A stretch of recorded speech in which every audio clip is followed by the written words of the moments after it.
Hello, 3D students of both modeling and animation classes. We have a combined lecture this week.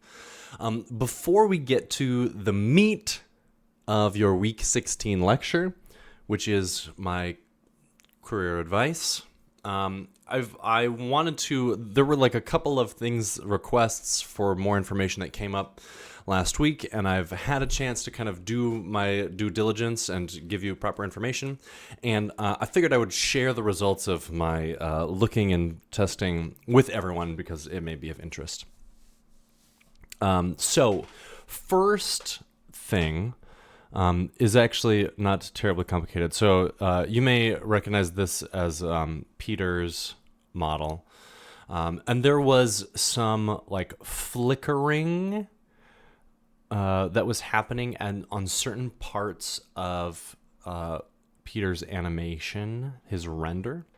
So Peter's rendering with cycles, and there's a lot happening on the material here, with like the shine and the angles and things like that. So this is a very complex material, and if you look at the cycles denoise settings, there's a couple of options. So these little tiny artifacts that you see, so if you look like right up here, there's like some little like dots and discoloration here and here and here and stuff like this.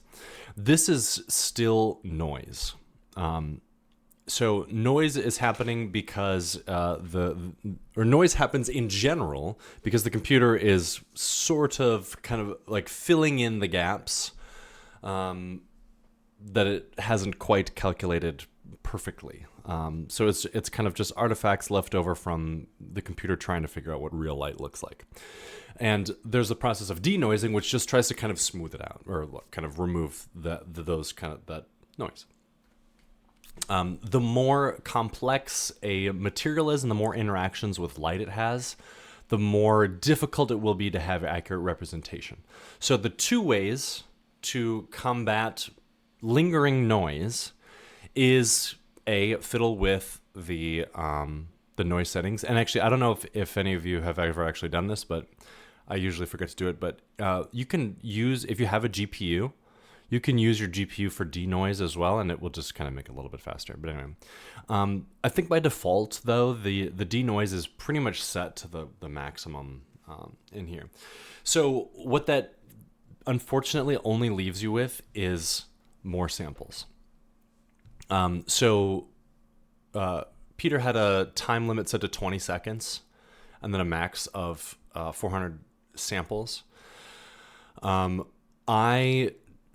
kind of played with it a little bit, and I removed the time limit and I set it up to 500 samples. And so this, for my computer, this is a 2-minute render for one frame. So if you think about it, if you're doing 60 frames or something, that's 120 minutes. That's 2 hours to render. So, and it's still, and like it was markedly improved because when I first did it, I think it was in 20 seconds, it was only getting to maybe 100 frames around there. And this is 500 frames. So for those of you that are doing cycles renders for animations with very complex materials, you're going to just have to live with a little bit of noise, unless you want to really wait for a lot of samples. Now, this is an opportunity. If you go into the Brooklyn Park campus, they have Blender on all the laptop or on all the machines in the lab there, and if you have 60 frames that you want to render, just copy your project to 6 machines and have them each do 10 frames, and then you can do it in 1/6 of the time. If you really want to work on that noise, otherwise, just live with it because I am gonna be totally fine with it. Okay, that is topic 1, is just talking about denoising and rendering a little bit. And it's a pretty simple answer, and the answer is you just gotta do more samples. Topic 2 is actually, last week we saw something, someone had shared, and I forget who it was, about there's a modifier called data, what is it? What's it called? Data transfer. And I found it actually really useful use another really useful use for data transfer, and that would be to parent clothes to your armature. So let me show that example real quick. Okay, so this is Riley's character, and so excuse me. Riley has the body as a mesh, and then took the mesh of the legs and then created pants, and took the mesh of the like the torso and created a shirt using that mesh. But the problem was when we if we take all of the different bits, like the shoes too, and then parent them to the armature with automatic weights, when we go into pose mode, it was doing funny things. So moving this leg was also pulling that leg, and the shoes. Oh, I'm about to sneeze. The shoes doing something weird. So how do we fix that? And actually, undo all the parenting. Right? Can we undo that? Great. Hold on. Let me just make sure this. Oh no, it's still doing undo. Or actually, I can just go revert like this. Revert. Okay. So the method I found was start with just the body. So first, we're just going to parent the mesh to the mesh of the body, not the clothes, to the armature. Control P, parent with automatic weights like this. So now, if I do pose mode, we're just moving the arm, we're just moving the legs, not the clothes underneath or the clothes on top. So before, what I would have said before I learned how to use this data transfer modifier was I'd say, well, you just have to go in and with your weight paint and paint it so that it works right. But this data transfer one is actually pretty cool. So here's what we do. Or go back into object mode. We're gonna start with the pants. So we're gonna add. Let's see. I think we can leave the shrink wrap, or I'm just gonna apply the shrink wrap modifier for the pants because the pants are the size and shape we want to. So you'd probably do this after you had completed the mesh or the model. So we're gonna add the modifier and we're gonna do data transfer. And we also have to make sure that there's no vertex groups or anything on our pants or on the cloth because we're gonna be copying the vertex groups from the body. So back to our modifiers. So we're going to our source. So we've got the data transfer modifier on the pants. So I have the pants selected. The source is going to be the low poly mesh. Replace, and we want vertex data. So enable vertex data. So we're going to transfer the vertex data, and we want the vertex groups. So you have to check vertex data and then select one vertex groups. And from the nearest vertex. So I believe that's all we really need to do. And so then all you have to do is do generate data layers. So the pants are referencing the Nina low poly mesh. We're grabbing the vertex groups from the nearest vertexes. We're going to generate this. And there's no vertex groups on here now. Vertex group is empty. When we generate, it thinks for a moment. And now we can see that it has all of these bone vertex groups. And so then all we have to do is, and so it just copied it from copied the nearest vertex groups from the mesh nearby. Now all you need to do is parent this, Control P. But rather than parent with automatic weights, when you do automatic weights, that generates vertex groups. So we don't want to do that because it's going to overwrite what we just did with the data transfer. We want empty groups like this. And then that parenting is going to reference the existing vertices, the existing vertex groups in here. So now, if I do pose mode on the pants, oh wait, but it didn't. Hold on. Oh, I forgot to apply the modifier. Okay, hold on. So let me undo that. So hold on. Okay, undo. I forgot. I missed a key step. Right. Okay, so we have the data transfer. I haven't parented it yet. Okay, so let me just delete all groups. Okay, so I have the modifier on here. I'm getting vertex groups, data transfer. Oh, and I need to remove the armature on there as well. Generate data layers, vertex groups. Great, so now we have all these vertex groups. And then I need to apply that. And then we can parent like this, Control P with empty groups. And now if I do pose mode like this, there we go. Now the pants follow. Boom. Okay. So let me just do it one more time with the shirt. So just proof of concept. Let me go back to here, object mode.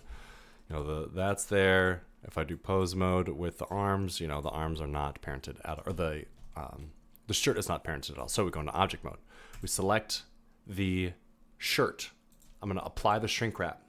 I'm going to grab the data transfer modifier. The source is going to be the low poly body mesh. We want vertex data. We want vertex groups. I'm checking to make sure that we don't have any existing vertex groups on there. Great. We're going to generate the data layers. Boom. So now we have vertex groups. Then I'm going to apply this modifier. Boom. And then we're going to parent this to the mesh. Or sorry, parent the mesh to the armature with empty groups. And now if I move the arm in pose mode, you can see that it's just, there's a little bit that's coming through, but that's another thing that you can just clean up those tiny little bits with weight paint. Okay, that was thing 2 as an update. The third and final thing before we get to the career advice is, Catherine was asking about how to use GIS. And so GIS stands for, I believe, Geological Information Systems. But basically, it's like there's a lot of free and open source libraries of data that have geographical data. So like elevation and things like that. There's a couple of plugins I want to show you. Okay, so this is a plugin or an add-on for Blender called BlenderGIS. Here it is on GitHub, and it's pretty slick. So in order to install it, I have the link down below. If you click on this code drop down here and download zip, then the whole zip is what you install in Blender. So you would go to edit, preferences, add-ons, and then hit this drop down and do install from disk and select that zip. And then it's in here called BlenderGIS. Okay, so when that plugin is installed, you have this GIS menu up here along the top. Go to web geodata, and so it's number pad star is the default. So I'm actually going to delete this cube. But if you go number pad star, it brings up base map. So you can search through a map anywhere on a map on Google Maps, and you can choose the satellite or the map itself. There's other sources, but I'm just going to use Google, and I'm going to hit OK. And so then you have you're still in Blender here, but you have a top-down view of the Earth. And it'll load, stuff from the internet. It may take time, but here's the deal. And you have to, if what you're trying to grab is too big, it's not going to work. You have to do it in smaller chunks. So, for example, if we want to do Iceland here, you can get the whole island here, in view like this, and then to take this and bring it into your scene, it's the E key. We'll put it on a plane like this, and then in order to get the topography data. So right now it's just on a flat plane, but here in the GIS menu you can go to web geodata, and then here's this get elevation. But I know it's not going to work because this is too big of a sample size. So if I do dink and you can even do open topology, either of these 30. I don't know what the difference between these is. I don't know. I also don't know if you need an API key, but it just says you get the error that says too large. So I'm just going to delete this and delete this. I'm going to do number pad star again. Try this again, and I'm going to zoom in. So and even this, I believe is too big. So I'm going to zoom in even further and get close to the city of Reykjavik here. We get this close, because I think it'll work if you're this zoomed out. But it's kind of meant for doing more zoomed in things like this, which, so if you really wanted to get the whole island, you'd need to do this a few times and kind of try to line them up and stitch them together. So now when I'm here, I'm going to do E to grab this area here like this. And now if I go to GIS, I can do web geodata. The other thing too is when I tried to do this before, open topography, SRTM, I think it says it can't do it, above 60 degrees north. So because Iceland is too far north, they don't have the data. But I did actually get it to work with, if I chose this other one, marine-geo.org, GMRT, like this. And if I hit OK, then it's automatically going to put the like elevation onto your plane here, which is pretty cool. So you can see now it's like very slight. So because this is such a large area, it's not going to, it doesn't look very drastic. So what you could do if you wanted to be a little bit more pronounced, you could go SZ and just kind of scale it like this in the Z. You can see it. The other cool thing is that you can actually get like building data. So why don't I go to Minneapolis real quick, because I think that'll be a better example. So if I go number pad star, I believe you can even search there's documentation on here. Let's see, if you go to this quick start guide, let's see, this is what I was kind of following. Okay, yeah, display the map, wheel click. You can search for a specific location by pressing G. Okay, so then if I go G like this, we'll search Minneapolis. Minneapolis. Okay. And will it find it? Yeah, see, look, there it is. And we'll zoom into like, downtown here like this. Let's get really close. Like this. We'll let that load for a moment. Okay, cool. And then let's do E to save that. Okay. Now let me go to GIS. Let's do web geodata, get elevation. Will this one work if I don't have an API key? So you have to register at opentopography.org and request an API key, but I'm not going to, so I'm going to just do get elevation from Marine Geo. And really, the elevation of downtown Minneapolis is like nothing. So you can see like it goes down for the river right there. But okay, but I haven't tested this yet. So let's see how it goes. So I'm going to go to get OSM, and I want to get buildings. So let's see, buildings, extrusion. I haven't tested this yet, but I think if I just do, or let's do separate objects. If I just do OK, is it going to give us these buildings? Let's see how my computer can handle it. I pressed OK. So I'm not sure if anything is happening. Let me pause. Okay, there we go. I think I just didn't click it. And look, we have these buildings. And it put it on our thing. Cool, right? So like so for some reason it was the scale was looking off. Okay. Didn't quite get all of them. It didn't get City Hall here. This is the building I work in, by the way. This one right here. But still, like, if you're wanting to do kind of a high level thing, it's a cool thing to do. And there's other things you can get too. Like if you get OSM, let's get railways like that. Let's see what that does. You can see, there's just like you can see the lines, the light rail lines going through here like this. Cool. Yeah. And it's open source free data. Anyway, so that's BlenderGIS. It's cool. It's cool. And even like if you just wanted to find a random like landscape, you could just go somewhere in the mountains and import that and call it good. So anyway, yeah, that's Minneapolis. Okay, let's talk about career advice. All right. So here, these are some notes, and these are old. So I may not stick to this very well, but okay. So I break this up into 3 bits: school, job hunt, school, job hunt in the industry. In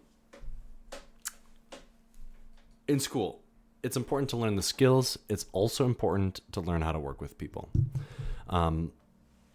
I think when I was, so I went to Hennepin Tech, and I think when I was younger and first started going to Hennepin Tech, I was like, I know everything. and like, ugh, I can't believe I have to go through all this to get the degree. But I think I was wrong in two ways. One, I was wrong that like, I didn't know all of the technical skills. I think I maybe assumed I could just learn everything with tutorials and on YouTube and stuff like that. But B, I really learned how to work with other people in my classes. And I'm not sure exactly the status of like online classes versus in-person classes and stuff now, but definitely in my video production classes, like working in a group and working with other people and coordinating with other people to get things done and meet deadlines is a super duper valuable skill. So when you're in school, just keep an open mind, and like, yes, you're going to do things that you don't like, and yes, your instructors are going to give you things that are stupid, myself included, but it's just all part of it.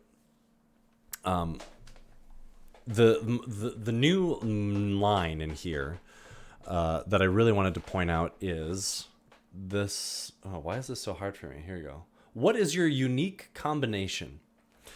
And actually, maybe it makes more sense if I do it like this. What is your unique combination? Maybe I should set this to mirror. No, that'd be too hard. So 3D, and now more than ever, the industry has less specialization. Like when you're starting off, you are just going to need to be able, people are going to expect you to be able to do everything. They're like, oh, we hired a video guy. So like you can do editing and stuff, right? Or like also like you can get a camera out and record this interview. Oh, and also like you know how to do animation, and like, oh, like also do you know how to do 3D? So like 3D, you should likely treat 3D as a tool in your toolbox, not the thing that I am going to get a job doing 3D, because those are few and far between. I think you can definitely have that as a goal to strive for, that like I want to be a 3D animator, or I want to do a 3D thing. Like that's my career goal. That's a great goal to have, and keep that as a goal. And between now and reaching that goal is going to be a lot of doing other things and continuing to practice your 3D stuff and share your 3D stuff, complete your 3D stuff. So to wrap up school, like learn to work with other people, grow your network. It's important to finish the degree. You know, there are times where it's like, you know, well, I already know all this, and like I can't believe I just have to actually get the degree. I have to take these gen ed classes. I have to do whatever to do it. I think employers understand that, and the degree also represents that you were able to like see something through, that you stuck with it, you finished all the classes, you checked all the boxes, you completed your assignments, and you got the degree. Like that is the significance of the degree, not necessarily the skills learned while obtaining the degree, because they can see your skills in your reel or your portfolio or whatever. But it's knowing that you did everything you required to do to get the degree. That's the importance of it. So anyway, what is your unique combination of skills? While you're looking for jobs. Okay, so continue to share your work. As much as it may pain some of you to go on a social media platform of choice and post about your work and share it, or go on Reddit and post your thing in the Blender subreddit, that's practice. That's practice talking about your work. That's practice sharing your work. Even if like 3 people see it, it kind of forces you to say something is complete and it's ready to share. I think a lot of people suffer from like, well, like, you know, I worked on this and it's kind of like half done, and it kind of fizzled with my motivation. But like, if you can commit to like sharing things that you've completed with other people, and maybe it's not even on social media, maybe it's just with your family or your friends, just send them a picture and a text, be like, hey, I look at what I made. People are generally positive, even on the internet. You know, I think compared to in real life and people that you know, I'd say the internet is a less positive place. But if you share something that you made with someone that you know, 99 times out of 100, they're going to be like, oh, wow, like interesting, cool, like tell me more. you're your own worst critic. Like when you're like, oh, it's just, it doesn't look good, and I'm not gonna blah blah blah blah blah. Stop. Just like work on finishing a thing, and work on sharing a thing. So okay, I'm getting off topic. Job hunt. So share your work. There's freelance, and there's I've now said that there are three kind of things that you can try to do specifically with 3D, or really kind of any kind of creative thing that you'll do as with Hennep and Tech. There's freelance, there's full-time employment, and there's like sort of a the kind of choose your own adventure style thing, or like the content creator route, which is it's a newer thing, but it is a valid thing. So thing one, let me talk about full-time employment. There's also a range of full-time employment. There's corporate, or also known as like in-house. There's agency, and there's also just like startup, small business thing. All of which have very different like video needs, but all of them are pretty much going to expect that you can do a lot, that you're not focused on just like, well, I'm only doing 3D, so like I'm not going to worry about After Effects, or I'm not going to worry about learning these other things. But like that's kind of how I got into 3D. Like somebody, like I thought I was going to be an After Effects person, and I still am. So for the most part, that like I spend most of my creative time in After Effects. But that there was like a need to do something in 3D, and at the time it was like Cinema 4D, and I had taken the 3D class at Hennep and Tech, so it's like I knew like just barely enough to like do this very basic thing.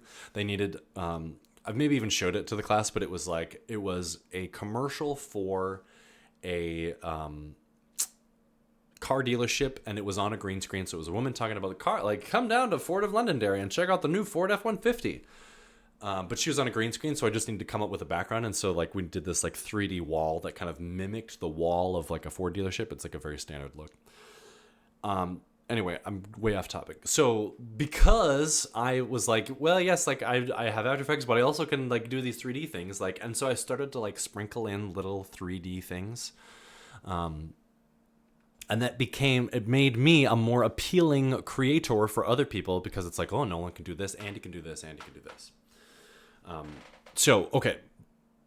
You need to be able to, like, you can't specialize. You need to have a unique combination of skills that makes you employable. Okay, I got off topic. So in-house, the corporate thing, that's what I do presently. It's a nice gig. It is maybe not the most, stimulating content that gets created, but you have to kind of decide what your priorities are. And my priorities are like being useful, being desired, and like stability. And so like I do good work in-house, and they like me, and they're keeping me around, and they're going to continue to pay me. I'm making videos about accounting and taxes. I'm not making the next blockbuster, but that's fine with me. Like I can still be creative with accounting and taxes. There is agency. I also worked in agency. I mentioned I was doing a Ford dealership commercial. Agency can have that kind of creative satisfaction, I think, because like the marketing world and the creative world has just like a little bit more energy and kind of excitement. I suppose that's just the style of that type of work these days. Working at an agency is a lot of work. It's like very fast. So if you felt like 5 weeks to do your final project was fast, divide that by 10, and so you get half a week to make a big thing in the agency setting, because the agencies work in volume. So you're going to work with a variety of things, and you're going to work like with a lot of different brands and doing other things, and like, but it's also fast and it's a lot. And that's how agencies make money. They deal in volume. So it's not for everyone, but it's, it can have, you can also become very valuable working working at an agency, and you can continue to get paid more if they like you, if you do good work, and if you work quickly and do good work. All right, so that's agency. The interesting shift, though, that's happening kind of in the industry, the creative worlds and all of that stuff, is that agency spending is dropping. And I think agency work is, I think a lot of organizations are opting to bring people in-house, because when companies spend with creative agencies, it can be expensive, because they also want to make money too. So I think the company I work for does a little bit of both. So I'm in-house, and we also have an agency that we do stuff with. And so it's sort of like, if they don't want to spend the money with the agency, then we just have no one do it. So like maybe I'm the low budget option, because I don't get paid extra for doing more. I have a salary. But that like I see a lot of people online talking about like, oh, it's a bad time for agency work. It's a bad time for agency, because they're working people to the bone, and there's also just not a lot of work out there, or there's not a lot of jobs hiring. You may experience something different. Obviously, there are creative agencies in the Twin Cities. There are a couple of big ones. In fact, Periscope, Cole McVoy, Olson. There's others. What's the other one? I'm forgetting it. And they hire. You need to have a reel. You need to have the degree. You need to be able to show them some work. But they do hire. But also like people from all over like are applying for these jobs too. Obviously, there's more of that on the coasts and in the more populated areas. But cost of living is more there. Whatever. I think Minneapolis is a good spot for it. Okay, so that's agency. Let's talk about freelance. All right, freelance. Freelance is a very appealing path to take. In some ways, freelance has become a lot easier to do with a lot of these online platforms like Fiverr and other things that you can kind of just sort of sell yourself very easily on a platform like that. They take a cut or something like that. But it is hard to kind of get to the next level of freelance, which is having clients that work with you regularly. Because a lot of times those clients or like businesses will hire someone to be in-house, or they'll hire an agency before they hire a freelancer. There are agencies that also hire freelancers and stuff like that. So, it kind of all gets mixed and messed up. Freelance is one of those things that it's like, you get out of it what you put into it. So like with freelance, you're not going to have a retirement plan. You're not going to have health insurance. And so those are things that you're going to have to pay for. So where you get the flexibility of just doing the work that you want, you have less of the security. So I saw a discussion happening online about Fiverr. Fiverr is a place where you can kind of bid on freelance work and stuff like that. And I've seen that it's you're not going to be making a ton of money on Fiverr selling your work and selling your 3D stuff. But you can make some money and you can develop relationships with people that want your work. So it's an okay place to get started. Like, especially if you're like, well, I can't find a full-time job, but I really want to be like working on this. This is kind of a decent side hustle, and it will kind of get you, like, once you get that first paid thing, for maybe $50 even, like, for not a lot of money, but that, it builds confidence, and like now you have a relationship with that person that might be coming back for you for more money and stuff like that. So this is a decent option, especially to like, make some money. How I have gotten into freelance is through my full-time employment. So working with people and developing a reputation with people then they know me as someone who can get something done in a specific style. That they're like, oh well, like we need. So here's a quick anecdote. So I one of my kind of unique combination of skills that got me this job was I had just dabbled with like doing live streaming and kind of just understand how that all works and getting it all set up. And so when I came on, they wanted to start doing live streaming inside the company. And I was like, well, guess what? I actually know how to do this. And so I started doing that. And then a couple of years later, someone that I work with had another side job somewhere else. And they said, hey, they want to do a live stream. Can they hire you to like produce their live stream for this event? And I was like, sure. And so then it was like $700 for like doing their thing.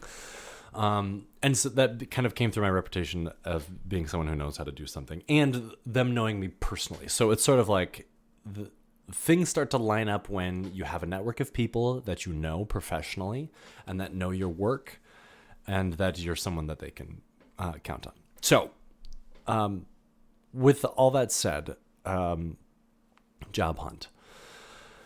You should, no matter what kind of path you kind of envision yourself taking, when you're starting, you just need to cast a really wide net, meaning you should, like, nothing is beneath you as long as it's something you feel is related to what you want to be doing. Because any one job can be a stepping stone to the next job. So, for example, my very first job after Hennepin Tech was I worked in radio.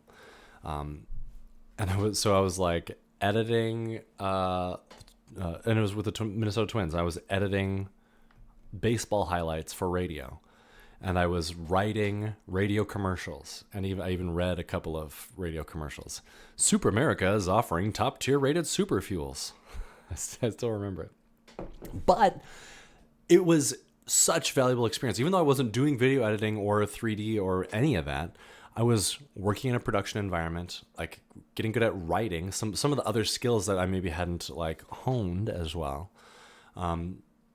editing audio, stuff like that. So, and it was a good step for my next job, which was a job doing After Effects, doing agency. And so while I was doing my first job, I was still working on some personal projects and still kind of making my reel look a little nicer and maybe like revisiting some of my student projects and stuff like that.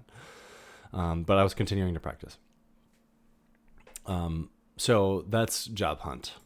So even if it's like, if you're on Fiverr and you're looking at the requests for people, just be like, bid for a thing. Be like, oh yeah, like I can do an audio thing. I can do a 3D thing. I could do an After Effects thing, and just go for it. Just keep trying. Now, this is where this kind of gets. I'm taking that down a little bit because this is a new sort of thing. The other trendy bit that I mentioned was kind of the content creator path, and it has never been easier to like share your content with the world. So that's thing A. And then rising to meet it, the tools to create content have never been more accessible. So like, for example, I have small children and they found some stupid show on Netflix or something. And it was like terrible.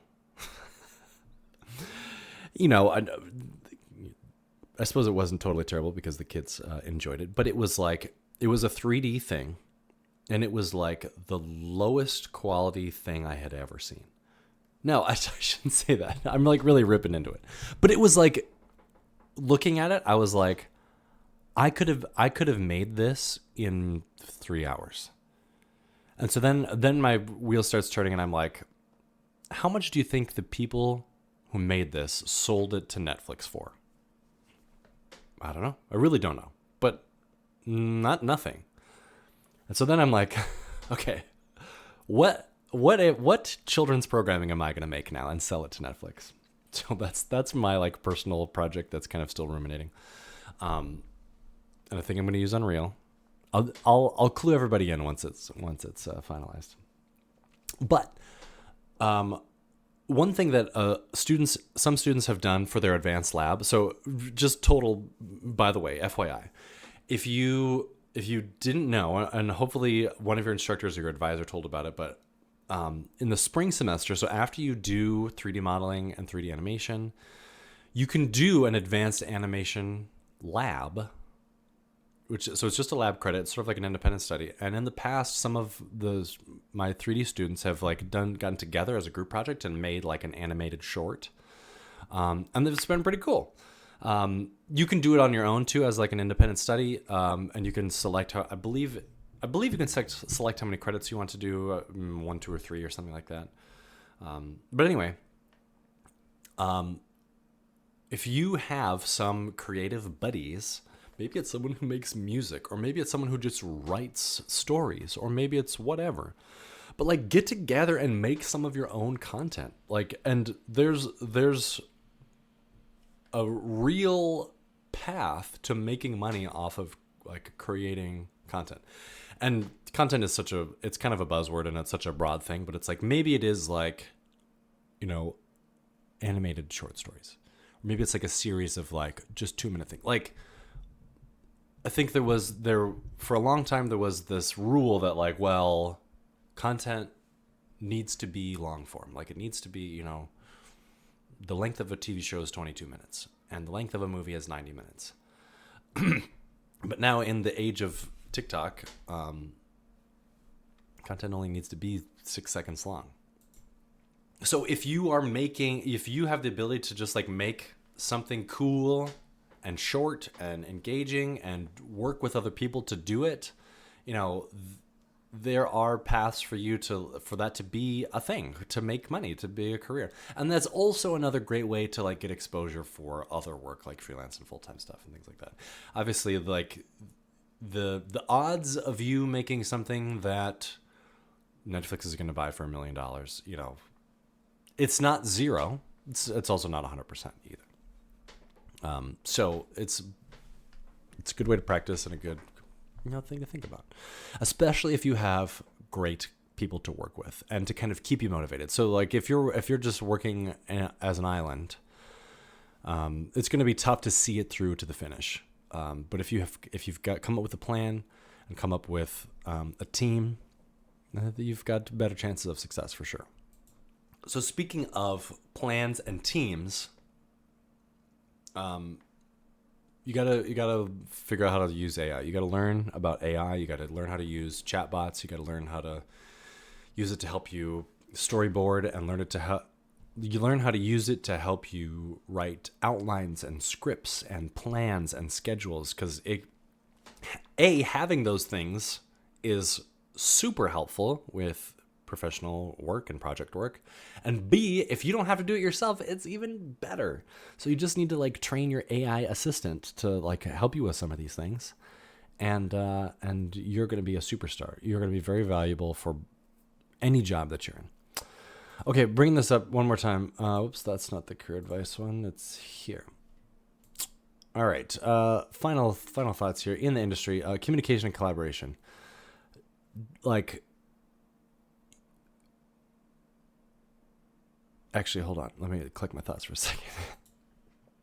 I stopped pausing right when I took a sip of coffee. Equal to your ability to create things should be your ability to work with other people and to communicate effectively.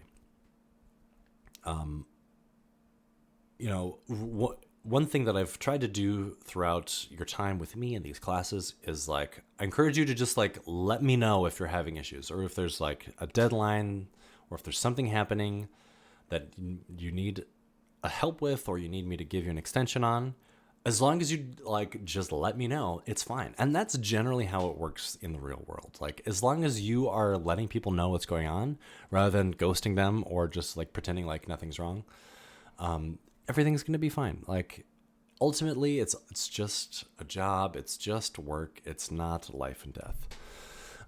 So as long as you're communicating and working with other people in a positive and friendly and kind way, you're going to be a good employee and a good worker. And continuing to practice, treat everything as an opportunity to improve. And sometimes it's hard. So for example, I had a project at work, and it was just like editing to get, I think it was what has become one of my least favorite things to do is when someone's like, Nolan, we need a video for this, and we don't have any ideas, and like we're not going to get any video, so it's just going to be like animation and just like stock footage and whatever you want. So like I have to just like come up with the whole idea to myself, or by myself. And so there was one time where I was just really not feeling creative at all, which happens a lot actually, and I went on one of those websites and I was like, free Premiere template stock footage. and I just downloaded one of these things for free. And it just, it had like text that moved, and there was like boxes and like transitions and stuff. And it was free. I didn't like steal it. They had put it out there for free. And I just slapped a bunch of stock footage in it and called it good. And it was like one of the more popular things that I have done at my job. So anyway, so that, I'm getting off topic a little bit, but like while you're working, you're continuing to practice, but also you just need to be comfortable meeting deadlines. I think that's one thing that is an obstacle for a lot of people, is like, well, I just want it to be really good and I'm not happy with how it turned out. But the thing that should make you happy and that over time you'll become more comfortable being happy with is like being done with it and finding ways to like meet deadlines and get things done. So anyway, the 10,000 hour rule. And I don't, now I need to internet search this. What is the 10,000 hour rule? It's from an author named Malcolm Gladwell. But it suggests that 10,000 hours of practice to achieve mastery in a skill. So like, how long is 10,000 hours? I don't know. It's a long time. But you can be good at something, but you're not great at it until you spend 10,000 hours doing it. And I think to an extent that makes sense, that like you just become more comfortable and you like the shortcuts and the tricks the more time you spend in it. And so that's a long time. I mean, that's years and years and years of working. The other thing is like being a generalist is a skill. I kind of talk about, that's this point right here. I kind of talk about how like if you look at the credits of a Marvel movie or a Disney movie, which is the same thing, there are people that specialize in just one thing. It's like, oh, I'm just doing the character models, or I'm just doing the rigging, or I'm just doing the blank. But those specializations come later in their careers. And being a generalist is a skill, especially like just applying for a regular old job. Like being able to do lots of things is the thing that's going to get you your first job. And then final thing, this final bullet point here, it says no good idea is enough on its own. And that means like everybody's got good ideas. But it's only a good idea. It only becomes a good idea if it is followed through on. So like you actually have to like roll that boulder up the hill in order for it to be a good idea that it rolled down the other side. Or my metaphor is falling apart rapidly. So being able to like follow through on your ideas and plans and finish things is key to success. Okay. Now this is, well, hold on. Let me just say, thanks for listening to the career advice. As usual, it's kind of meandering. But like, I think you should, do whatever feels right for you. I think in the past I've given freelancing kind of a bad rap. But like my dad was a freelance photographer for like 30 years and, did fine. Okay.